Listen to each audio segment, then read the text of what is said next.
আমাদের জীবনটা অতটা সহজ নয়, আবার অতটা কঠিনও নয়। আসলে জীবনকে আমরা কিভাবে দেখি তার ওপরেই অনেক কিছু নির্ভর করে।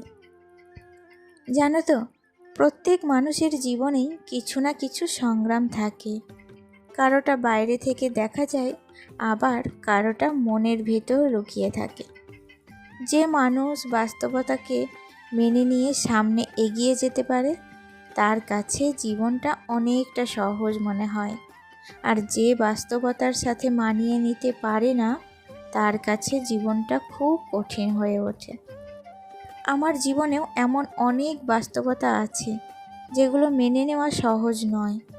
প্রতিদিন সংসারের কাজ, দায়িত্ব, চিন্তা সব কিছু সামলাতে গিয়ে অনেক সময় মনে হয় জীবনটা সত্যিই কঠিন। কিন্তু তারপরও থেমে থাকলে তো চলবে না, কারণ জীবন মানেই লড়াই করে এগিয়ে যাওয়া, ছোট ছোট সুখগুলোকে খুঁজে নেওয়া। সব বাস্তবতাকে কি সত্যিই মেনে নেওয়া যায়? হয়তো যায় না। কিছু কষ্ট, কিছু অসম্পূর্ণতা সব সময় মনকে নাড়া দেয়, আর তখনই জীবনটা আমাদের কাছে বেশি কঠিন হয়ে পড়ে। তবুও নতুন একটা দিনের আশায়, নতুন কিছু ভালো মুহূর্তের অপেক্ষায় আমরা আবার শুরু করি। জীবনে সব কিছু নিজের মনের মতো না হলেও চলার পথটা থেমে থাকে না। তাই কষ্ট আর বাস্তবতার মাঝেও নিজের মতো করে ভালো লাগার বা ভালো থাকার কারণ খুঁজে নিতে হয়। নমস্কার, কেমন আছো সবাই? আশা করছি সবাই খুব ভালো আছো। আমরাও বেশ ভালো আছি। আমি সুমি। আজকে আমার আরও একটি নতুন ব্লগে তোমাদের অনেক অনেক স্বাগত জানাই।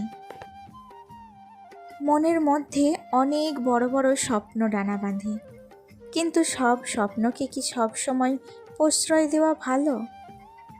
জানো তো, মানুষের মনে স্বপ্ন থাকবে, এটাই স্বাভাবিক। কেউ বড় বাড়ির স্বপ্ন দেখে, কেউ নিজের একটা গাড়ির, আবার কেউ অনেক সম্পদ আর বিলাসিতার স্বপ্ন দেখে। স্বপ্ন দেখা দোষের কিছু না, কিন্তু সব সময় সেই স্বপ্নের পিছনে ছুটতে গিয়ে যদি নিজের বর্তমান সুখ শান্তিটাই হারিয়ে ফেলি, তাহলে কি সেটা সত্যিই ভালো?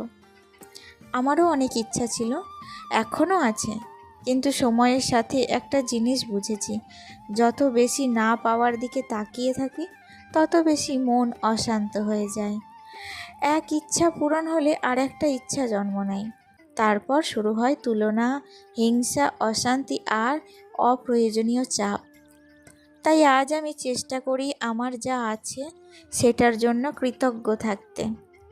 আমার ছোট্ট ঘর, আমার সংসার, আমার পরিবারের হাসি মুখ, এই সবই আমার কাছে অনেক বড় আশীর্বাদ। সুখ সবসময় বড় বাড়ি বা অনেক টাকার মধ্যে লুকিয়ে থাকে না। সুখ থাকে পরিবারের ভালোবাসা আর মনের শান্তির মধ্যে। প্রত্যেকটা গৃহিণীর মতো আমারও একটা ছোট্ট স্বপ্ন আছে, আমার পরিবার যেন ভালো থাকে, সবাই সুখে থাকে, সুস্থ থাকে, আর এই ছোট্ট সংসারটা যেন ভালোবাসায় ভরে থাকে। ভগবানের কাছে এর থেকে বেশি কিছু চাওয়ার নেই। আজকে না খুব সকাল সকাল আমি ভিডিওটা শুরু করে দিয়েছি। একদম সকালের বাসি কাজ থেকে আরম্ভ করেছি আজকের ব্লগ। প্রথমেই তোমরা দেখলে সকালে সমস্ত বাসনগুলো মাজা ধোয়া, তারপর ঘর মোছা সমস্তটা কমপ্লিট করেছি। জানো তো, কালকে বিকেল থেকে প্রচুর বৃষ্টি হয়েছিল। বর্ষাকালের ছাদ দেখে তোমরা বুঝতেই পারছো, সব সময় কিন্তু একটা ভেজা ভেজা স্যাঁতসেঁতে ভাব। আর আমি সকালবেলায় চলে এসেছি উপরে। এসেই দেখি ছাদে দুটো সুন্দর গোলাপ ফুটেছে। গোলাপের কালারটা কিন্তু অরেঞ্জ কালার। অনেক দিন থেকেই ফুটবো হয়েছিল, ফাইনালি আজকে ফুটেও গেছে। দেখে ভীষণ ভালো লাগলো। ভাবলাম তোমাদের সাথেও একটু শেয়ার করা যাক।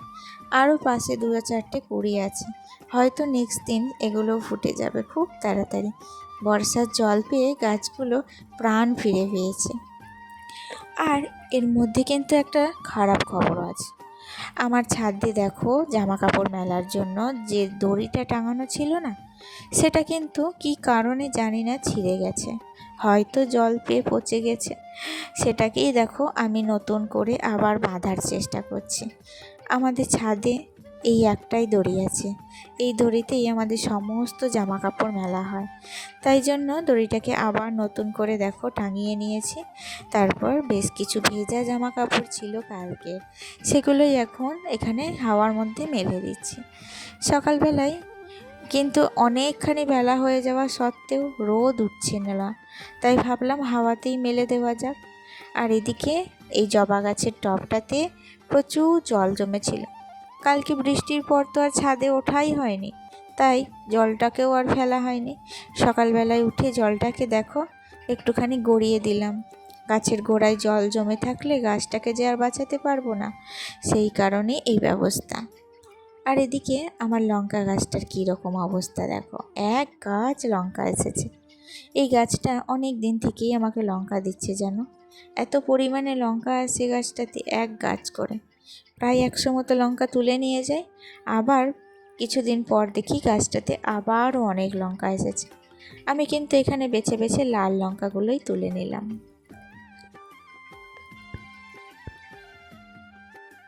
আর তারপর নিচে এসে লেবু জলটা খেয়ে জোর কদমে একদম লেগে গেছি রান্নার কাজে। জানো তো সকাল সকাল আজকে রান্নাটা সারবো।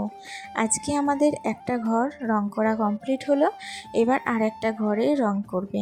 তো সেই কারণে একটা ঘরে মালপত্র একটু বারান্দা থেকে ঢুকিয়ে রাখবো, আর একটা ঘরের বেশ কিছু মালপত্র আছে, সেগুলোকেও বাইরে বের করে রাখবো। এখন তোমাদের সাথে আমি শেয়ার করছি না ঠিকই, পরে কিন্তু আমার সব রুমগুলো তোমাদের সাথে শেয়ার করব। কী কী কালার করেছি, কী কী ডিজাইন করেছি, সবটা তোমাদের সাথে শেয়ার করব। শুধু কটা দিনের অপেক্ষা মাত্র। আসলে দোতলার অবস্থাটা এতটাই খারাপ হয়ে আছে, তোমাদেরকে শেয়ার করার মতো নেই।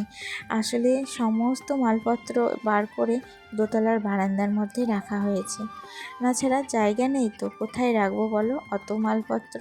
সব বারান্দায় গ্যারেজ করা আছে, দুটো ঘর কমপ্লিট যেই হবে সমস্ত মালপত্র একটা একটা করে ঢোকাতে হবে, তারপর বারান্দাটা আবার কালার করতে পারবো। মাল বের করা যতটা সহজ, ঢোকানো কিন্তু ততটাই কঠিন জানো তো। এই রং করতে লেগে প্রচুর পরিমাণে পরিশ্রম হচ্ছে, তার মধ্যে হাত পা শরীর সমস্তটাই কিন্তু ব্যথা করছে।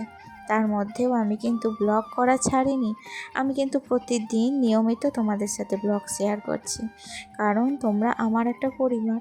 আমি যেমন আমার সংসারের, আমার ছেলে আমার স্বামীর দায়িত্ব পালন করি, তাদের খেয়াল রাখি, ঠিক তেমনই আমার কর্তব্য আমার পরিবার, আমার এই ইউটিউব পরিবারের প্রত্যেকটা সদস্যের খেয়াল রাখা। আশা করি আমার ভিডিও তোমরা অবশ্যই ভালোবাসো, না ভালোবাসলে প্রত্যেক দিন যাই হোক তোমরা দেখতে না, তাই জন্য তোমাদের জন্য এত কষ্ট করে হলেও আমি কিন্তু ডেলি একটা না একটা ভিডিও দেওয়ার চেষ্টা অবশ্যই করে থাকি।